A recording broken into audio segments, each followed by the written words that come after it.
Hello everyone, ಎಲ್ಲರೂ ಕೂಡ ಚೆನ್ನಾಗಿದ್ದೀರಾ ಅಂತ ಭಾವಿಸ್ತಾ ಇದ್ದೀನಿ. ನಾನು ಕೂಡ ಚೆನ್ನಾಗಿದ್ದೀನಿ. ಇನ್ನು ಯಾರೆಲ್ಲ ನನ್ನ ಚಾನಲ್ನ ಸಬ್ಸ್ಕ್ರೈಬ್ ಮಾಡಿಲ್ಲ, ಪ್ಲೀಸ್ ದಯವಿಟ್ಟು ಸಬ್ಸ್ಕ್ರೈಬ್ ಮಾಡಿ. ನಾನು ಇವತ್ತೊಂದು ಹೆಲ್ದಿ ರೆಸಿಪಿಯೊಂದಿಗೆ ಬಂದಿದ್ದೇನೆ. ನುಗ್ಗೆ ಸೊಪ್ಪು ಹಾಗೂ ಎಗ್ ಹಾಕಿಬಿಟ್ಟು ಒಂದು ಪಲ್ಯ ಮಾಡ್ತಾ ಇದ್ದೀನಿ. ಈ ನುಗ್ಗೆ ಸೊಪ್ಪನ್ನು ನಾವು ಆಗಾಗ ಕನ್ಸ್ಯೂಮ್ ಮಾಡೋದ್ರಿಂದ ನಮ್ಮ ಬಾಡಿಗೆ ತುಂಬ ಬೆನಿಫಿಟ್ಸ್ ಇದೆ. ಮೊದಲಿಗೆ ನಾವು ಮೀಡಿಯಮ್ ಸೈಜ್ ಈರುಳ್ಳಿಯನ್ನು ತೆಗೆದುಕೊಂಡು ಅದನ್ನು ಚಿಕ್ಕ ಚಿಕ್ಕ ಪೀಸ್ಗಳನ್ನಾಗಿ ಕಟ್ ಮಾಡ್ಕೊಳ್ಳೋಣ. ನೆಕ್ಸ್ಟ್ 4ರಿಂದ 5 ಹಸಿಮೆಣಸಿನ್ಕಾಯಿನ ಕಟ್ ಮಾಡಿಟ್ಕೊಳ್ಳೋಣ. ಇವಾಗ ನಮಗೆ ಬೇಕಾದ ಒಗ್ಗರಣೆಗೆ ರೆಡಿ ಮಾಡ್ಕೊಳ್ಳೋಣ.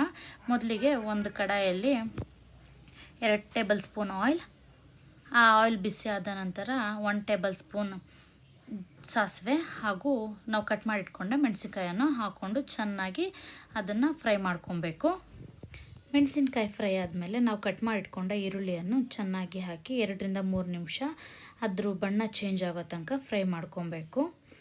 ಅದರ ಜೊತೆಗೇನೆ ನಾವು ಸ್ವಲ್ಪ 1 ಟೇಬಲ್ ಸ್ಪೂನ್ ಸಾಲ್ಟ್ ಹಾಗೂ ಅರಿಶಿನವನ್ನು ಹಾಕಿ ಚೆನ್ನಾಗಿ ಮಿಕ್ಸ್ ಮಾಡ್ಕೊಬೇಕು. ಇದೆಲ್ಲ ಚೆನ್ನಾಗಿ ಮಿಕ್ಸ್ ಆದಮೇಲೆ ನಾವು ಚೆನ್ನಾಗಿ ವಾಶ್ ಮಾಡಿ ಇಟ್ಕೊಂಡಂಥ ನುಗ್ಗೆ ಸೊಪ್ಪನ್ನು ಇದಕ್ಕೆ ಹಾಕ್ಕೊಳ್ಳೋಣ. ಹಾಕೊಂಡು ಸೊಪ್ಪನ್ನು ನೀಟಾಗಿ ಒಗ್ಗರಣೆ ಜೊತೆ ಮಿಕ್ಸ್ ಮಾಡ್ಕೊಳ್ಳೋಣ. ಯಾವುದೇ ಸೊಪ್ಪಾಗಲಿ ನಾವು ತಗೊಂಡಾಗ ತುಂಬ ನಮಗೆ ಕಾಣುತ್ತೆ, ಬಟ್ ಅದು ಬೇಯ್ತಾ ಹೋದಂಗೆ ಅದರದ್ದು ಕ್ವಾಂಟಿಟಿ ಕಡಿಮೆ ಆಗ್ತಾ ಬರ್ತಾ ಇದೆ. ನೋಡ್ಬೋದು ನೀವು, ನುಗ್ಗೆ ಸೊಪ್ಪು ಕೂಡ ಅದೇ ರೀತಿ ಅದರದ್ದು ಕ್ವಾಂಟಿಟಿ ಕಡಿಮೆ ಆಗ್ತಾ ಬರ್ತಾ ಇದೆ. ಚೆನ್ನಾಗಿ ಮಿಕ್ಸ್ ಮಾಡ್ಕೊಂಡು ಸೊಪ್ಪಿಗೆ ಸ್ವಲ್ಪ ನೀರನ್ನು ಹಾಕಿ ಲಿಡ್ಡನ್ನು ಕ್ಲೋಸ್ ಮಾಡಿ ಒಂದು 10 ಮಿನಿಟ್ಸ್ ಬೇಯಕ್ಕೆ ಬಿಡೋಣ.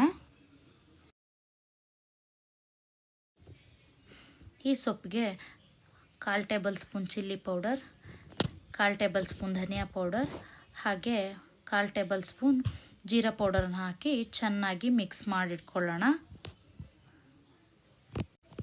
ಈ ಸೊಪ್ಪು ಜೊತೆಗೆ ನಾನು 3 ಮೊಟ್ಟೆಯನ್ನು ಒಡೆದು ಹಾಕಿದ್ದೀನಿ. ಆ ಮೊಟ್ಟೆಯನ್ನು ನಿಧಾನವಾಗಿ ತಿರುಗಿಸ್ತಾ ಬರಬೇಕು. ಹೀಗೆ ನೀಟಾಗಿ ಮಿಕ್ಸ್ ಮಾಡ್ತಾ 2ರಿಂದ 3 ನಿಮಿಷ ಬಿಡಬೇಕು. ಇವಾಗ ನಮಗೆ ಬೇಕಾದ ನುಗ್ಗೆ ಸೊಪ್ಪಿನ ಪಲ್ಯ ರೆಡಿಯಾಗಿದೆ. ಈ ಪಲ್ಯವನ್ನು ನಾವು ಬಿಸಿ ಅನ್ನದೊಂದಿಗೆ, ಚಪಾತಿಯೊಂದಿಗೆ ಹಾಗೂ ರೊಟ್ಟಿಯೊಂದಿಗೆ ತಿನ್ನಬಹುದು.